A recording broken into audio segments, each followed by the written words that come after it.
Decatur is our home. You are why we are here.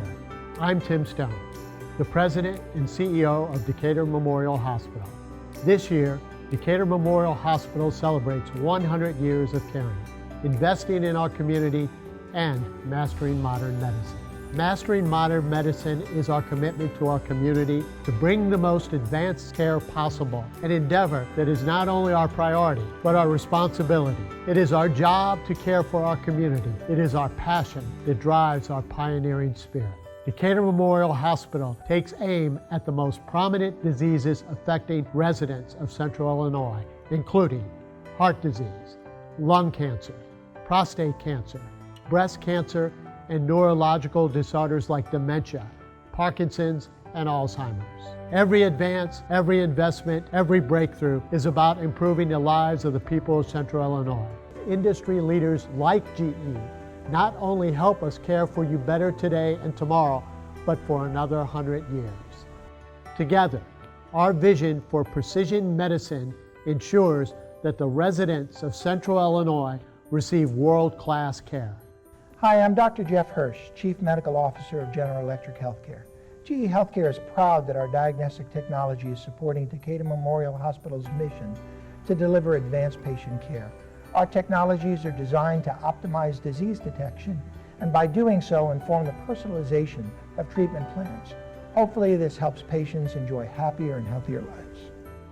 The growth of molecular imaging technologies plays a very important role in helping physicians identify disease earlier and also in ways that previously maybe were not possible.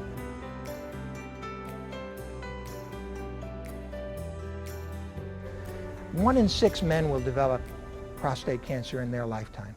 So to be able to make better diagnoses and make those diagnoses personalized for each individual man is extremely important. Decatur Memorial Hospital is able to do that utilizing a couple of different GE advanced imaging technologies. This includes our PET-CT, where you can utilize PET tracers as well as get exquisitely detailed imaging of the anatomy for that particular patient. It also includes utilizing MRI. MRI works a little bit differently than CT scan, and it's a little bit better at differentiating between certain different kinds of soft tissue. Therefore, MRI may be extremely important in certain men to help determine whether or not they have prostate cancer and the extent of their prostate cancer. Decatur Memorial Hospital is able to create a bunch of different radioisotopes. This is important because each individual patient may need a slightly different imaging technique in order to evaluate their particular condition. This could range from nuclear medicine conditions, where you might be looking to see if somebody has heart disease, to looking for different kinds of cancer, to even looking for certain neurodegenerative disorders. Because Decatur Memorial Hospital has GE's cyclotron as well as GE's Fast Lab, it enables them to be able to develop a good breadth of different potential radioisotopes. C11 choline PET imaging is the best and latest test for detection of prostate cancer. Up until recently had been used almost exclusively on a trial basis for biochemical recurrence of prostate cancer, and is now kind of gaining more widespread use for detection of prostate cancer in general. And the earlier you can detect the prostate cancer, the changes different treatment modalities, and the earlier you can detect it, the better chance there is for long-term cure. If a man has a rising PSA, but it is still very low, that is around a level of 2, normally on conventional imaging we wouldn't be able to detect where the cancer is located. But with C11 choline PET technology, we are able to identify where the relapse is located. The C11 choline is concentrated selectively in prostate cancer cells. And so you end up on the PET image with a bright spot where the C11 choline is concentrated. But our initial analysis indicates that there is about a 30% increased detection rate of prostate cancer over conventional imaging. This has the potential to change the paradigm for treating relapsed prostate cancer. 71-year-old retired physician. I had prostate cancer first found in 2007, and the cancer was removed with a radical prostatectomy. And then I've been PSA free, or 0, since then until last year when it just barely started to rise. This spring it was up to 0.29. I myself wanted a little more evidence. I wanted a little bit of proof. And so I started researching this, and I found Decatur Memorial Hospital had a PET choline scanner. And so I called, and I said, if it's there, I'm going to go find it and do it. The results are gone over personally with the imaging radiologist in a personal consultation room with a big screen, which makes it easy for lay folks and people like myself to see and understand and see what's going on, so that your results can be pointed out to you and then taken back, because you're given a disc to take with you back to your physician, then can review the results themselves. It was just a very satisfying experience. It was easy to get here, it was easy to make the connections and get this done. I could have chosen to go to some of the major facilities that we had the finance to do that, to go to, but we chose Decatur. I think it's one of the best kept secrets in the area of cancer research in the heartland of America. And we always look for other places to go to, and right in our backyard, we have an exceptional facility, first class. The technology, of course, I think is just through the roof. Cancer, of course, is a huge thing to deal with, both psychologically and physically. And when my wife and I, we looked at it, we chose Decatur Memorial Hospital. We chose the Cancer Center here in Decatur. And from that, what has happened and transpired has been nothing less than phenomenal. There is one individual that really stood out, Roel Villanueva. Powerful. He says, Mr. Harper, I'm going to treat you as I was taking care of my very own dad. I'm going to treat you that way. That resonated with me in a powerful way. I knew I was in good hands, not just with that statement, but the care that I was receiving, and the technology was just awesome.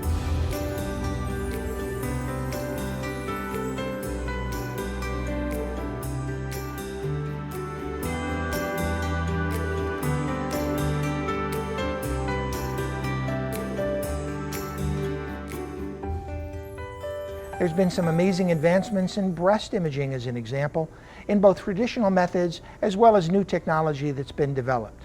These advancements can help improve the early diagnosis of breast cancer, and by diagnosing breast cancer earlier, hopefully it can improve clinical outcomes and also make the treatments that have to be utilized a little bit less invasive and more easy for the woman to tolerate.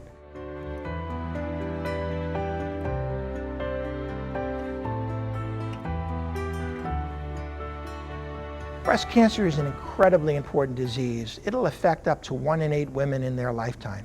It's been estimated that as the population grows a bit older, that the women who are age 40 to 45 will increase by about 85% across the next decade in this country.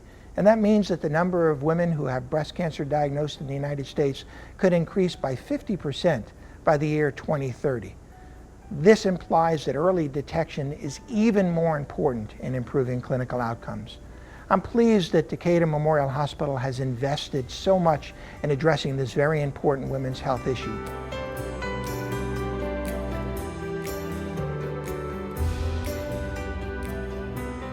In today's day and age, where we're really working hard to personalize healthcare and treat each patient as the individual they are, it's really important to kind of understand what are their risks for having breast cancer, which of course is what we're talking about right now.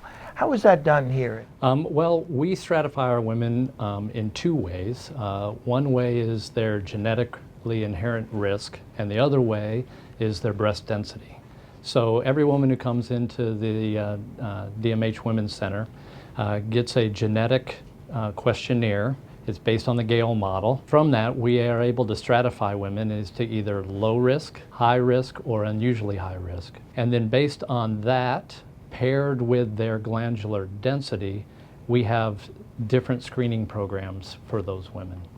You have an incredible spectrum of potential imaging diagnostics that you can do. You're going to use different imaging modalities, I assume, depending on what their risk factors are. How is that stratified?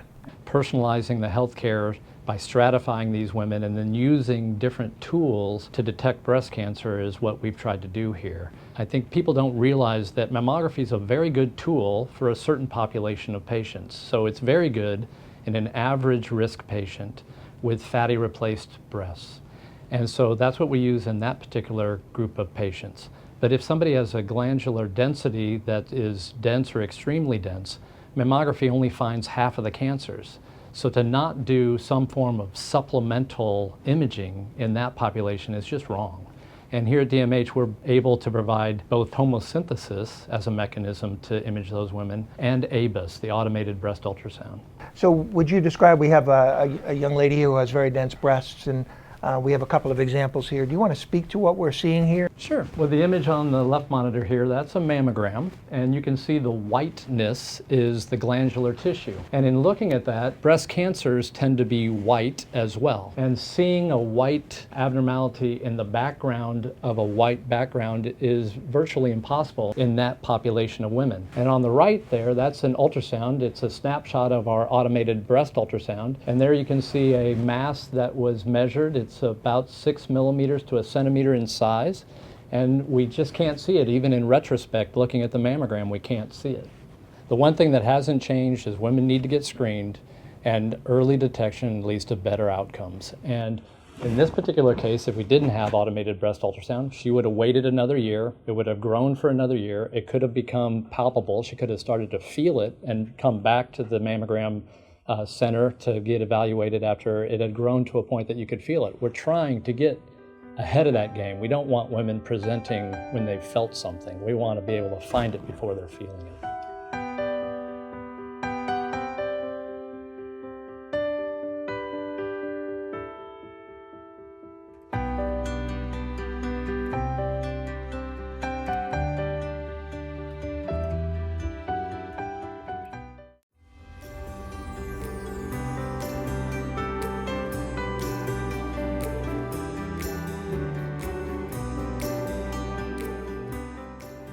Alzheimer's is a progressive disorder.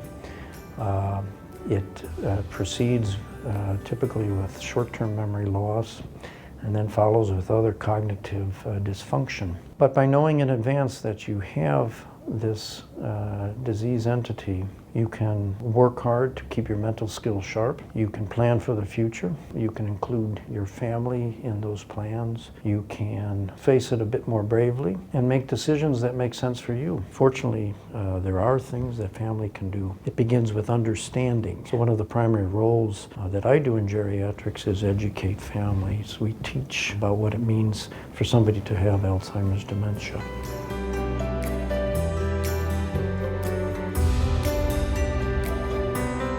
I think we're going to talk a little bit about the various imaging that can be done to help in neurodegenerative diseases, focusing specifically on Alzheimer's disease and Parkinson's disease. Sure. So what are you doing here, and what differentiates Decatur from other places? At Decatur, we're lucky we have very advanced technology to image certain disease processes. For Alzheimer's, with the advent of some of the newer PET agents that bind to plaque in the brain, we are able to now advance our diagnostic capabilities for Alzheimer's. There's an IDEAS trial, which is sponsored by the American College of Radiology, which we are enrolled in. And with that, it's a agent that binds to the amyloid that's deposited specifically in Alzheimer's patients, and we're able to image that and then combine it with a CT, and here at DMH, we're actually able to fuse it then to an MRI exam. So we're able to use the tri-modality, which kind of gives us the most complete visualization of the disease process. That kind of differentiates us from other places. So kind of the best of all worlds, not only PET, but also CT and also MRI. Right. And this is not just to diagnose Alzheimer's disease, but it also helps in ruling out or ruling in the diagnosis of other potential causes of the patient's symptoms. The IDEAS study stands for Imaging Dementia with Evidence of Amyloid Scanning. We now have the capacity to use an amyloid scan, and we can use this in patients who have a questionable diagnosis of dementia.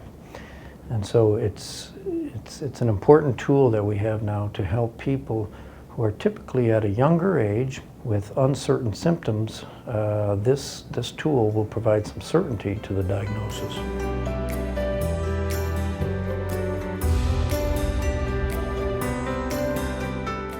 Yeah, Parkinson's disease obviously is also a really important disease. It's estimated that about 1 million Americans have Parkinson's disease now. So what kind of imaging specific for Parkinson's disease are you able to do here at Decatur Memorial Hospital?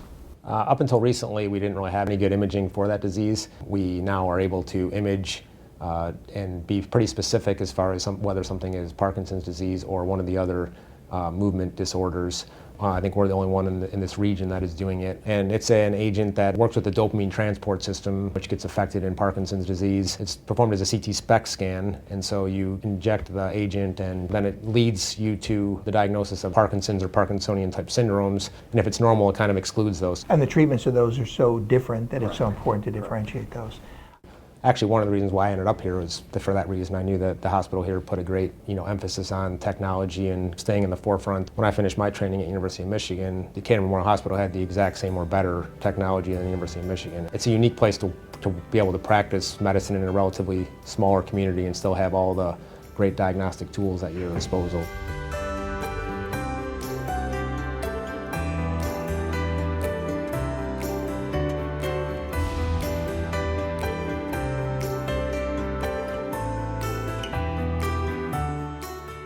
Sometimes when you do a screening colonoscopy, you can identify a polyp, which is basically some abnormally growing cells. There can be a continuum or a certain progression toward cancer. Sometimes there's mild atypical cells growing, and sometimes they're just right at the stage before becoming cancer, and we call that high-grade dysplasia. Patients at average risk should have a colonoscopy at 50 years of age. However, two important factors come into play in patients getting a colonoscopy before them. One of the greatest risk factors for getting colon cancer is a family history. Patients who have a first-degree relative, like a mother or father or a sibling, who have colon cancer at a younger age should have their first colonoscopy 10 years before the age that they were diagnosed with cancer. Also importantly, newer recommendations recommend that African Americans have their first colonoscopy at the age of 45. Colon cancer screening really is such a nice avenue of treatment that we can provide for the patient because it can prevent advanced cancer and prevent even surgery. And that's really the goal, is cancer prevention.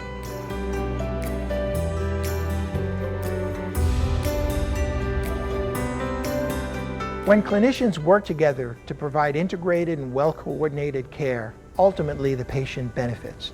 As a physician, I am thrilled when I see this happening. I am a two-time cancer survivor, and I've had prostate cancer diagnosed and an intestinal cancer diagnosed, and because of the types of cancer, we proceeded with the intestinal cancer first. Bob's case is a testament to how advanced technology can really have a life-saving effect on patient care.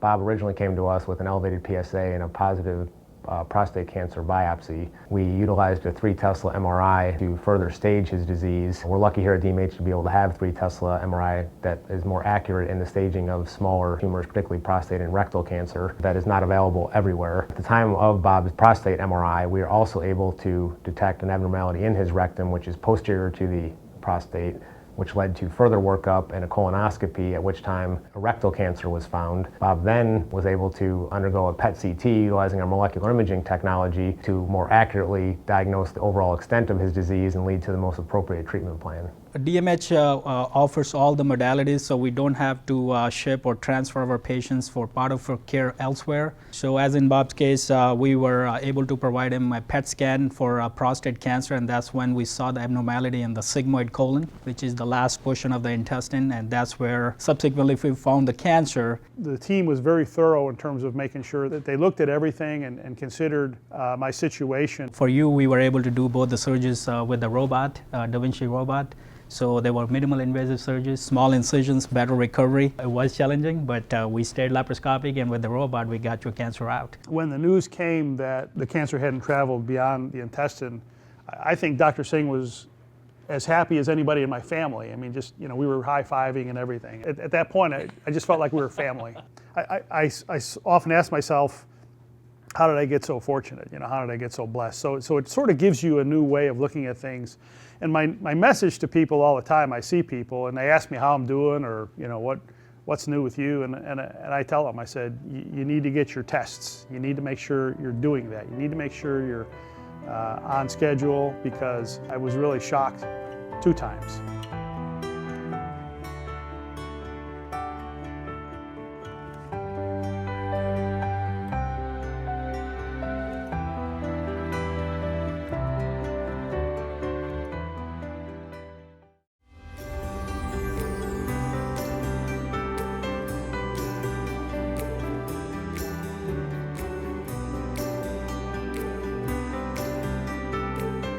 Decatur Memorial has an American College of Radiation accredited lung cancer screening program.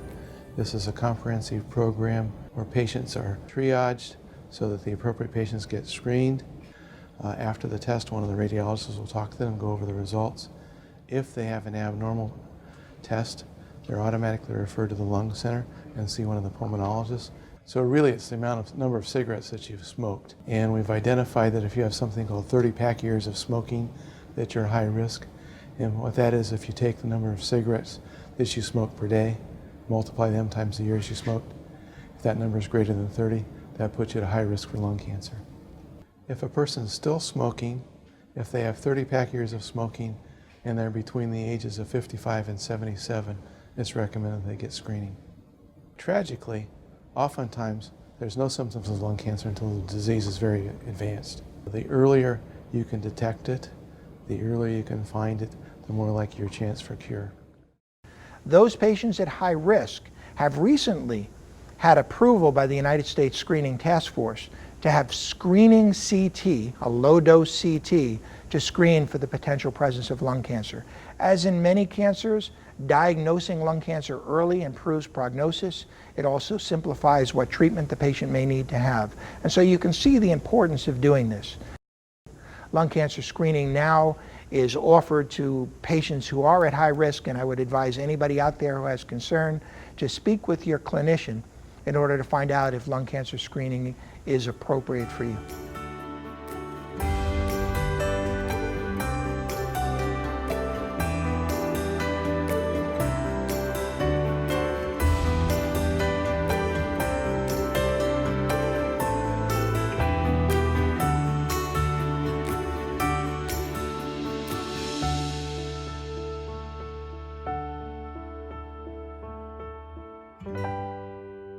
Cardiovascular disease is the #1 killer in the United States of both men and women. It's an extremely important disease to diagnose correctly. The way that we've been able to diagnose cardiovascular disease has changed quite a bit over the last 10 years. One of the newest technologies to be able to help identify patients who have cardiovascular disease is CT scanning. GE Technology has developed a CT scanner which was very intentionally optimized in order to try and help identify patients who have potential heart disease. Our Revolution CT scanner is able to see the entire heart in one picture. It's been able to do that so quickly that this picture can be taken within one heartbeat.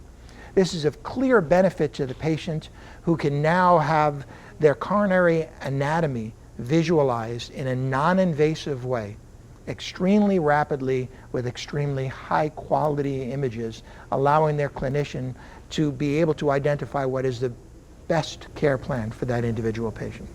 Heart disease, the #1 killer in the United States. Obviously there are risk factors. We've seen our population not only get older, but unfortunately also sometimes get a little bit larger. What are the other risk factors, and what is Decatur Memorial Hospital doing to basically just drive the overall cardiovascular care? The major risk factors are high blood pressure, high cholesterol, diabetes, smoking. Those are the big four. And then comes age, lack of activity, obesity, and genetic factors. The best way to treat heart disease is to have your blood pressure well controlled, your cholesterol treated. If you do have diabetes, to have a well controlled diabetes, quit smoking, stay active, and eat healthy. Obviously there are patients out there who have some of these risk factors. So what would you advise them to do if they want to be evaluated and understand what is their risk for having cardiovascular disease, and what evaluation should they have? Well, I would tell patients, start with your primary care physician. That's the #1 thing. Go to your primary care physician for your annual physical, because they're going to check your blood pressure, you're going to get your weight checked, talk about diet, exercise, and you get a fasting lipid panel, which is recommended at least every 5 years starting from age 20. If you do have the risk factors, you can call DMH for imaging that can be done by the patient themselves, because they can call 876-1111 and schedule a calcium score. Because the goal here is to find these patients at an early stage of the disease, find them when they're asymptomatic, so that we can start be aggressive with therapy. Whether it be medications or lifestyle changes in terms of diet, exercise, and smoking cessation. Now, if they can do those things, they can prevent the major consequences of cardiovascular effects. You know, you have state-of-the-art technology here in the Revolution CT. How are those capabilities helpful to you in being able to evaluate patients?